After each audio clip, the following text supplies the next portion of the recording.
And let's see, recording. Okay, so we're back, part two. I was talking about how Scott Budnick went into, and saw how these kids were being treated in the prison, and he just was like, it changed his life. So he wrote the same. He was the person who lobbied for that bill to let out people who were, I think, under the age of 25, who had committed a violent crime, who had life without parole, and give them an opportunity to at least go back and revisit their case. And what have they done since they've been in prison, and how have they conducted themselves? And so I got to interview who's a friend of mine now, who I met through Scott, and he was the first LWOP in California that was, ever released by Gray Davis. And, he tells his whole story. He, his mother influenced him to kill his father. And, there's abuse and all kinds of things that went on. And again, he was about the same age you were. And he went through a lot of different abuse, drug addiction, things growing up. And, when he was in there, he decided at some point to change his life around and make the best that he can of it. He's going to be there for a while, drug and alcohol counseling and helping the other inmates and becoming a resource and a chaplain. And, so he's got a very powerful story too. And you hear about all that. And so bringing everybody together, and, what Scott did was he started this program that, helped find jobs for people and resources. And so you have all these different things, like there's an Alpha Project here in San Diego where Bob McElroy is the largest employer of ex-offenders and homeless people in the world.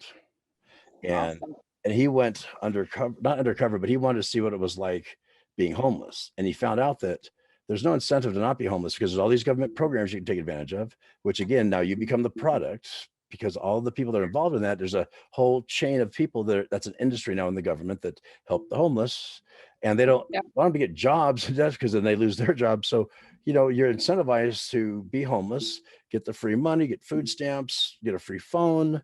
And back then he was able to panhandle, he said, anywhere between 250 and 500 bucks a day. That was 20 some years ago. And he thought, wow, after doing this for, I think he did it for 12 weeks, 13 weeks.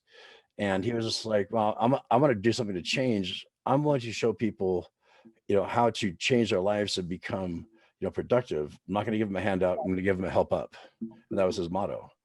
And so, he's a good friend of mine. But you have all these people, you got these little islands. If we could bring the island together, which is how I thought that with music, and my story of like having someone who is very, very musically talented, been to prison for something that was no longer even an offense, but was a felony back then, couldn't get on American Idol, could not get on The Voice or any of these shows. I thought, well, let's create something so that we can have our own venue and be able to give people who've been through prison a chance to explore their musical abilities, and do the music management part of it, and do a tour, and then also show the good stories that go along with what people have done. And because Hollywood didn't want to take a chance on that. They would love to hear the pitch. They thought it was a great idea, but nobody wanted to take the chance just in case, somebody did something bad after the show. Now you can have a successful show with a bunch of, straight A ASB students who are just perfect their whole life. Then they become famous and become drug addicts and shoot somebody. Well, that's okay because they've made their money. But they don't give us. I was gonna say, didn't they have some people on their shows that did some crimes? You're right, right. Yeah. But that's after they made their money from them. Right. And they got to use them, exploit them some more. So, now I thought that for one, you getting to tell your whole story right now, we haven't even got to the end of it, but being able to tell that, you get to hear everything. Where on a regular TV show, if I was able to do Icon as a music show each week, that you'd have like 30 seconds to give a soundbite of, I went to prison, I was raped, and whatever, and then I got out. Like you couldn't get depth. And then I thought, well, what if we had comedians on, or what if we had everyday people like yourself who now are faced with those challenges and what you've gone through and the education you've gone through, or maybe someone who's an artist and who paints, like all the different stories of how people have turned this around, and use that as a platform to where people want to see these, the stories of change and hope and redemption. America loves a comeback story. We like to tear people down, but we'd love to see people get back up. This is true. Yeah. This is true. We can't tear them down, but a lot of people don't feel this way, but prison saved my life. And now me helping hopefully me being in prison that long is going to save other people's lives. Because just like, it's amazing what that guy did with, and thinking of a 7-year-old facing a murder charge, because there's been a 7-year-old who's faced a murder charge, and people are like, let's just throw away the keys. There's 7, definitely there has to be some thoughts that there's rehabilitation there.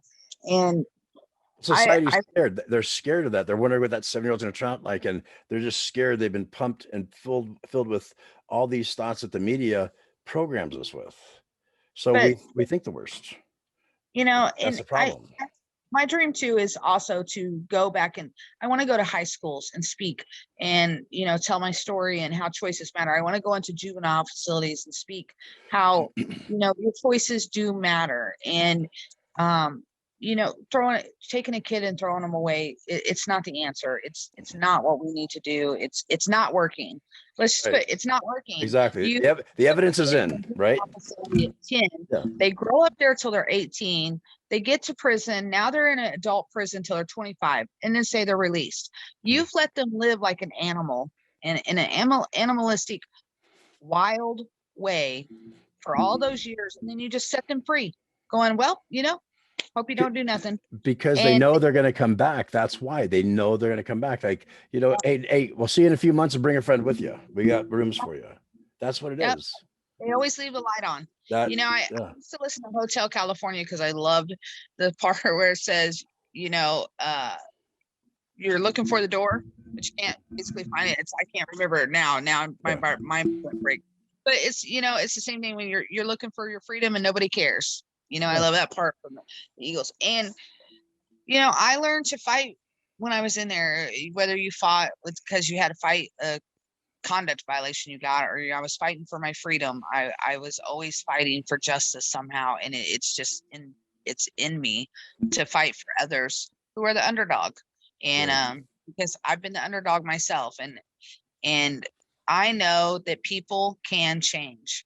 If you took your worst mistake and your whole life you was judged by that one mistake, where would people's lives be now? Because everybody makes one huge mistake somewhere. And are we talking about mistakes that we've been caught for, or that we made and got away with? Have been caught. Maybe you hadn't been caught, but what if you had been? Exactly. And you were judged for that one mistake your entire life. No matter where you went, people shot you down because you stole a candy bar when you was in the grocery store when you were in 10.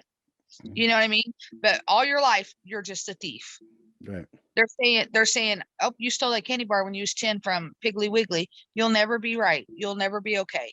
And it is a big difference from stealing a candy bar to murder. It is. But the mindset of how to change these children and rehabilitate them it's all the same. Exactly. Trying to target the youth that are at risk, I think, is like one of the best opportunities we have to try and change that statistical number, later down life is how do we get to those people? And again, maybe it's through the board members and have for the people in there, but so it's on the outside, we have to have opportunities before they even go in. So how do we stop those people? How do we stop, and Mothers with a Mission is like a great opportunity, I think, that they're doing is trying to show these kids the consequences and the gravity of it. And I think that's a great way. And I think that's a great way. And, a lot of people thought Scared Straight worked, and really you don't have to have Scared Straight and take them in there. We had a group kind of like that, but we called it Real Encounters About Life in Prison. And we didn't take them in there and lie to them. We told them what a day-to-day was. And a day-to-day in prison, if you're in prison and your mama dies, you ain't going to no funeral. If, you're in prison and something happens in your family, you don't get to get on the phone. Our prison, you had 15 minutes. If they come and say, hey, your grandpa died or your mama died, or even we've had people, your child has died. You have 15 minutes to get yourself underway emotionally, or you're going in the hole so you can figure it out. So those are things that people don't think about either. That when you're sitting in prison, everything is controlled down to how long you can cry about something. Yeah. And to show people the consequences and the realities of what it's like to be in prison, especially a men's prison. If you're a certain race, that's where you'll be. And if that certain race doesn't accept you, well, you're on your own and good luck. You're out there with the others, right? And that's rough. And in the men's prison, unfortunately, it's stabbings and murders every day. But also that what's not noticed either is you hear suicide rates about veterans, you hear suicide rates among teens, but nobody cares about what the suicide rates have been about people who came out of prison and couldn't make it. Right. Or in prison and commit suicide, or what happens is you don't hear the news of, it's all kept behind closed doors. It's all kept secret. There's not, you know, you don't see all the statistics on those because we're the trash of the trash, Right. you know. But you've heard of Dave's Killer Bread, right? So Dave's Killer Bread. Have you heard about that? So Dave's Killer Bread, he was in and out of prison his whole life, and his family had a big baking company, and while he was in prison, he started like researching like different recipes to make bread and like wholesome bread, and he worked in the kitchen there, and I think he did 10 years, and when he got out the last time, and his family gave him one last chance, and he started making this bread from this recipe he created and going to the different little farmers markets, and it became like a big deal. I think it was up in Seattle. And then he was in the stores, and the news started coming in and showing him, selling his bread in the stores and getting famous along the way. And he's just sold his business like 2 years ago for 250 million. And he does guitars. He plays guitar. He plays African music. He loves African music and African art. Now he just travels and does that. And he has a podcast. And he's someone who's like you can make something of yourself when you come out. And he even had to deal with the depression when he came out, because all of a sudden, like, how do you deal with success? How do you deal with success? Now you get out of prison. Now you created your own business. You've done this incredible thing. It's like, well, now what? Shit, man, everyone wants something from me. Yeah. Everyone wants to borrow money. People are like, you have all these other, money does not solve, a whole lot of problems. It usually creates a whole lot more. And people think that money is going to change them in a good way. And it often, it causes problems. So then he had to go back. I forget the case he caught, but they cleared him up because it was a mental condition he had. They didn't realize that, that was untreated mental, health issues. And it was exacerbated by coming out and now having to deal with that success. And he had a meltdown, but he couldn't control it. And people wanted to point fingers and say, see, he'll never change. It's like, look, man, he had one glitch since 10 years. Look what he's done. Look at the programs he's put in place now with his company to hire people coming out of prison and to help them. Right. There's a whole nonprofit that he started that's still there. Even now that he's left, they keep that going. It's called the Second Chance Project. And so more people like that. So bringing us all together, like, that's what we have to do. And we got to figure out, how do we do that? How do we show these good stories? Because they're not going to put it on mainstream media. It's just, and that's why kids think it's cool to commit crimes. They sensationalize everything. Yeah. They make it almost like that's more fun than, doing other things. Well, you don't feel the weight of what you see as a kid. You play Grand Theft Auto and you kill somebody in Grand Theft Auto. You think it's cool. You kill someone in the streets. And that's what the other guys I interviewed, Matthew, MC, he was in 25 to Life, 18 years old, in a gang, shot at a house, someone died, didn't expect, they just want to give a, notice, hey, don't be screwing with our gang. And he goes in and it's like, wow. And he got off through Scott's Law, the AB 136, and he never thought he'd get out. He got out, and he started working for ARC, Anti-Recidivism Coalition.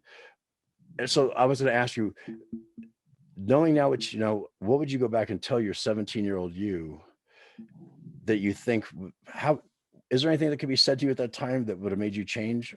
But what would you try to say to you, that 17-year-old? One, I know this seems very simple to maybe many, but I would have said to me, you being raped as a child and as a teenager was never your fault. And it was the predators. Because that was a very debilitating thing for my life. And I'd probably tell my 17-year-old self to take 30 seconds and think of the long-term consequences, and if you take 30 seconds, it doesn't seem like that long. If you just take that moment and think about, what's this going to do for your life? I tell my 15-year-old self, do not get married. What were you thinking? What is wrong with you? Yeah.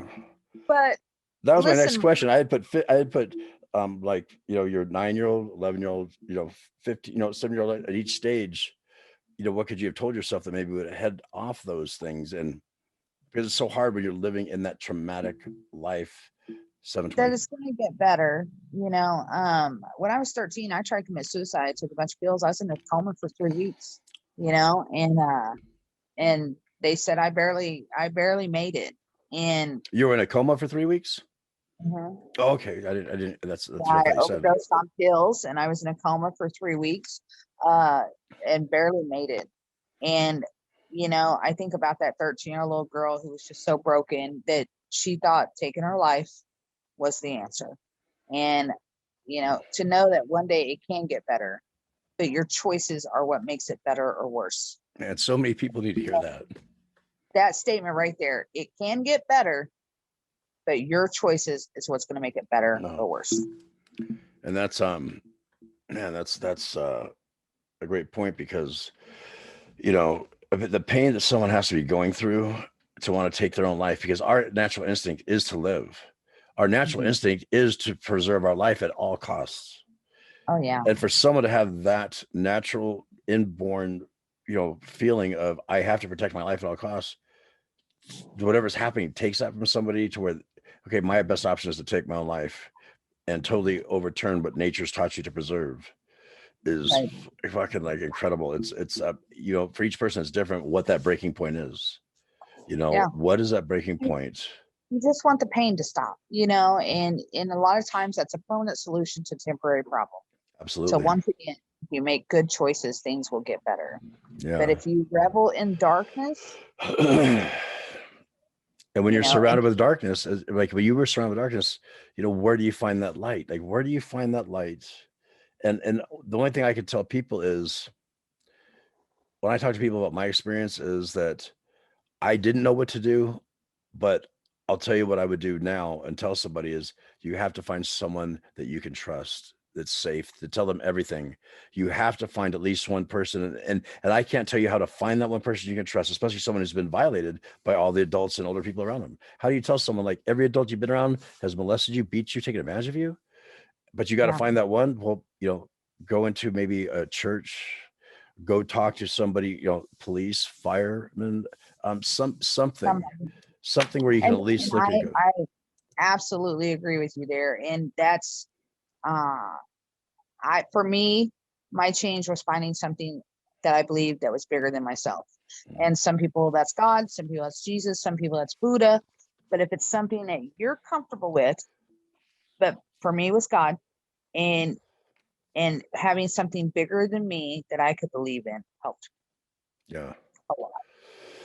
Yeah, it's just you know, there was purpose and meaning to everything in life. I needed to know that there was purpose. That was my biggest thing when I got out. Is in prison, I knew who I was. I was Sheena, and everybody knew who I was. They knew I was involved in everything, and I had purpose. I had meaning. And when I got out, you know, I remember calling churches, being like, "I want to tell my testimony, what you know, how I got out of prison, and I want to go to these juvenile facilities, and I want to speak and do this." And I remember one of the churches I went to, they said, "We're not ready for someone like you," and that was I heard the same thing. Pretty disheartening. Being told to tone it down. Tone it down. You can't tell. You don't need to tell all that. Yeah. Bullshit. Like, I gotta tell you all the shit that I've been through and what God has brought me through, you know? And so I wanted to share that with the world. And so when I kept getting shot down with everything that was going on, I felt so lost and hopeless again, because I didn't know my purpose. And I wanted to run from everything that had anything to do with prison. I wanted to put it all behind me. But something bigger than me says, which for me was God, you know, you did all this time for a reason. Yeah, that's a common thread between you, Dan, Jake, Matthew, you know, all LWAPs. Well, except for Jake was 3 life sentences, Matthew was 25 to life, and then Daniel was life without parole. And they all came back to finding God.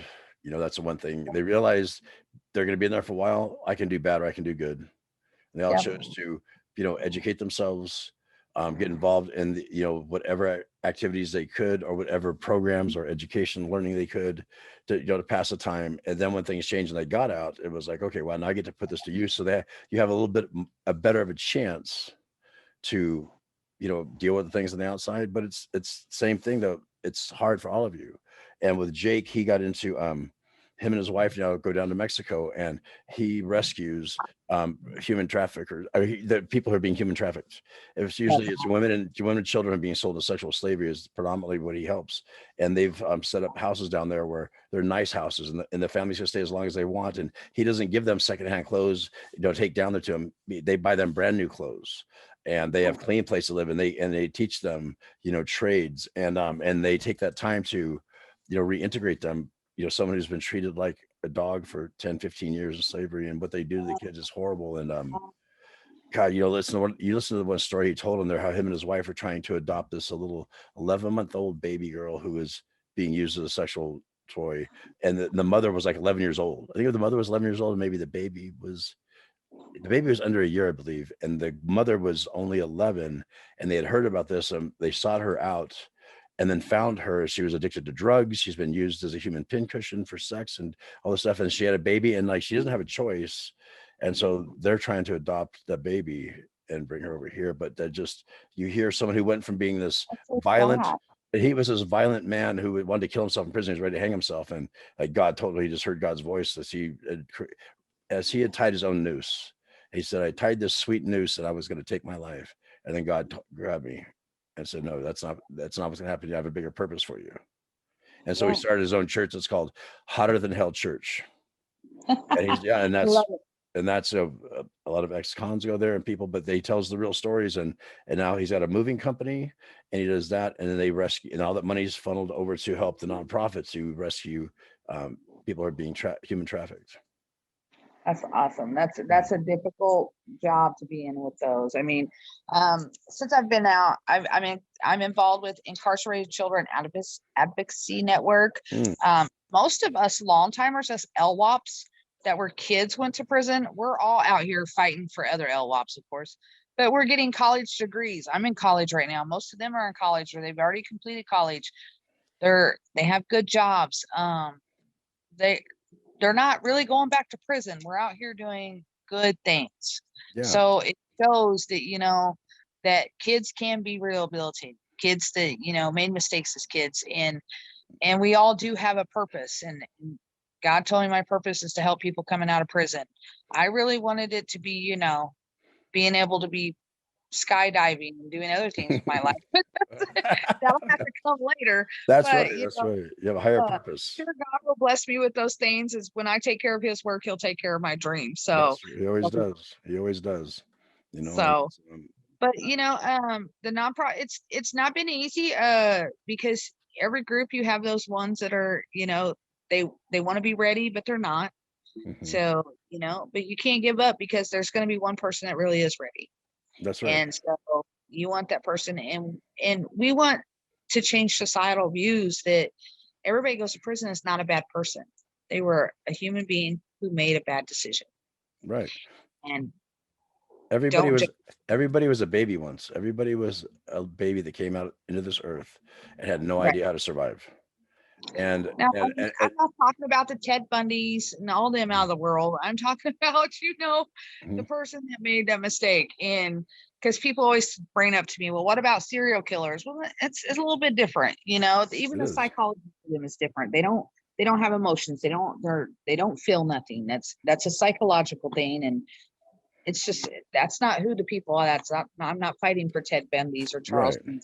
I'm fighting for the kid that did a drive-by one night so he could be cool in a gang and did not realize that somebody was going to die and he was going to spend the rest of his life in prison. That's Matthew's story. That's his story in a nutshell, and it's bringing that to light, doing all these things, I feel is what we need to do. And I'll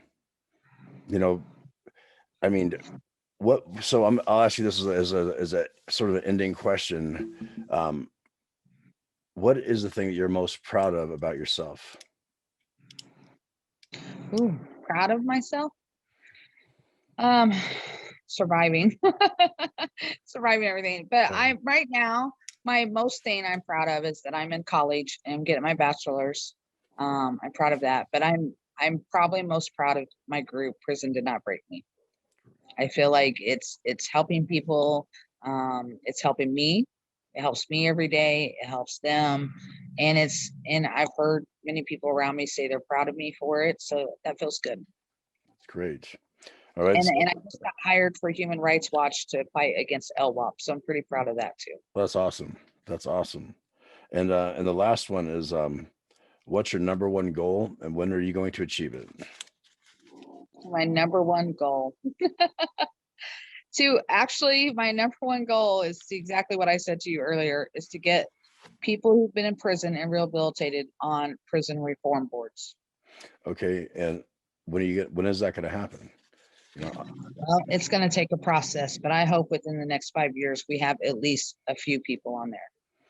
so we're going We have- to, I'm doing this to hold you accountable. So you have to look, you have to hear this and say, so Even if they want to hire me, I'm telling them right now on the air, I will come and be on your board, and I will tell you what you need. Mhm. Well, then your number one goal is you're going to take the lead in causing this to happen. Well, I hope to fight for it, be a part of it. Yes. Because Good. there's a group bigger than me that I'm involved in.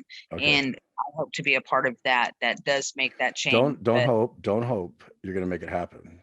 Okay. You're going to make it happen. I know you're going to make it happen. You know, that's, I've always told this. My therapist says, Mike, if they don't ask you for your advice, don't give it. And if they ask for it, they don't have to take it. I'm like, shit, you know, all this wise things that he told me was great. So may I tell you how I feel about this? He told me always ask. So can I tell you how I feel about this? Right. Okay. I think you have a great mission. And I think that is your mission. I think that is a great idea. I think that's probably one of the best ideas I heard. If we could mesh that with my financial model, we can make huge changes. But I think that's the other side of the financial model, is that human model. Yeah. And you're the only ones that ever said that. I never thought about that before.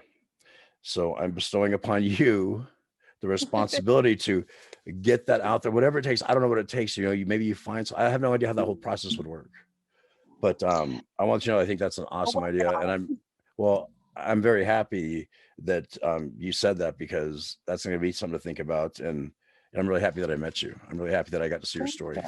Yeah. Same here. It's awesome. And I'm just excited for the changes that prison did not break me will make for inmates coming out of prison, and still fighting for those that are in. That's great. Justice. What I'm going to do is I'm going to put your links. So, you know, after this, before I edit it, I'll put in all the links to all your social media and how to get a hold of you and for speaking engagements and, you know, all the things you do, you know, and just know you're doing a great thing. And, you know, I'm really happy to meet you, and I look forward to like the synergy that's going to happen as we bring these things together. So I really appreciate it, Sheena, and, you know, God bless you, and you have a great day. You too. God bless you. Okay. All right. Have a good night. You too. Stop recording.